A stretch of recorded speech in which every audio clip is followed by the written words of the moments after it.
Hi hello வணக்கம். போன வீடியோவில் காட்டன் சேலைகளுக்கு ஸ்டார்ச் வேணுமன்றதை பற்றி பேசினோம்.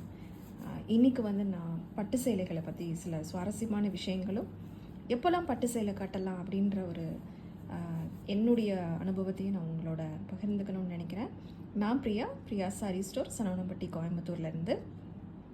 இன்றைக்கி என்னோடய நண்பர் ஒருத்தர் ஒரு சுவாரஸ்யமான விஷயம் பகிர்ந்துக்கிட்டார் வாட்ஸ்அப்பில்.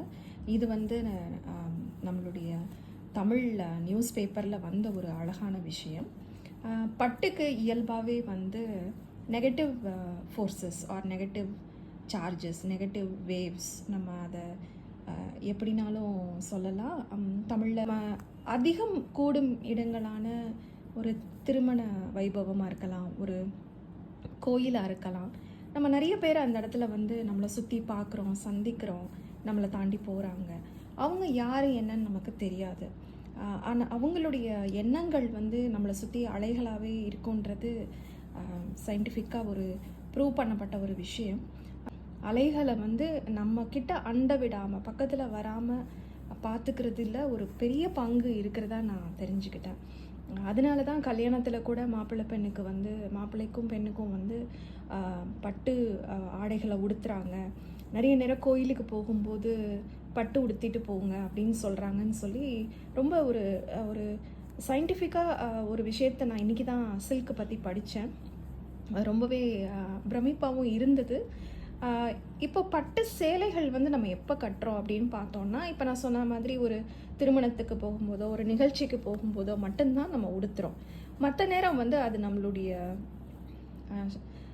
அறையில் அந்த ஷெல்ஃபில் நம்ம மடிச்சே வச்சுருக்கோம். நிறைய பேர் சொல்லுவாங்க, அந்த மடிப்பு மாறி மடித்து வைங்க, இல்லைனா புடவை கெட்டு போயிடும் அப்படின்னு சொல்லுவாங்க.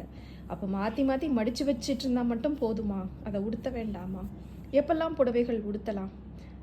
எல்லா நேரமும் கல்யாணங்களுக்கு நம்ம போகிறதில்ல, அடிக்கடி நம்ம கோயிலுக்கு போகிறதுக்கான வாய்ப்பும் கிடைக்கிறதில்ல. அப்போ என்ன பண்ணலாம்? வாரத்தில் ஒரு வெள்ளிக்கிழமை இல்லாட்டி செவ்வாய்க்கிழமைகளில் நம்ம ஒரு பட்டுப்புடவை உடுத்தலாம் இல்லையா? நம்ம வீட்டில் தான் நம்ம சாமி கும்பிடுறோம் அப்படின்னு இருந்தால் கூட பட்டுப்புடவை உடுத்துறதுக்கு ஒரு காரணம் நம்ம தேட வேண்டாம் இல்லையா? நம்ம வீட்டில் இருந்தே கூட அதை செய்யலாம். அப்படி செய்யும்போது அந்த பட்டுப்புடவையை ஒரு நாள் நம்ம எடுத்து உடுத்திட்டு மறுபடியும் அதை உலர்த்தி அதை மடித்து வச்சுக்கலாம். அயன் பண்ணி திருப்பி நம்மளுடைய அறையில் அதை பாதுகாப்பாக வச்சுக்கலாம்.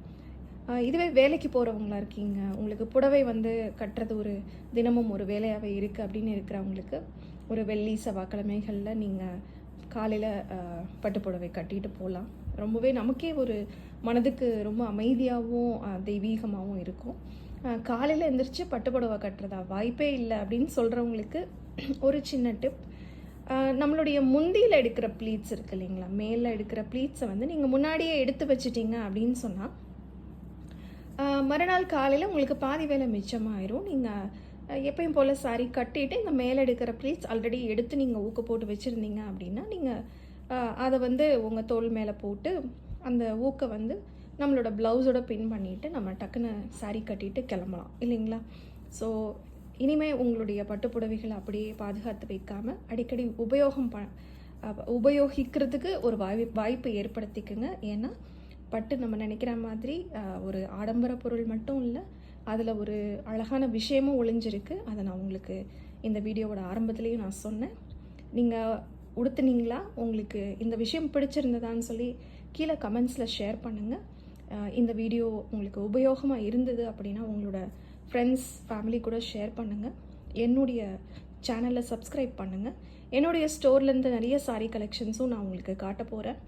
அதோடு சேர்த்து இந்த மாதிரி சின்ன சின்ன டிப்ஸும் உங்களோட நான் ஷேர் பண்ண போகிறேன். இவ்வளவு நேரம் பொறுமையாக பார்த்ததுக்கு மிக்க நன்றி. இன்னொரு வீடியோவில் மறுபடியும் சந்திப்போம்.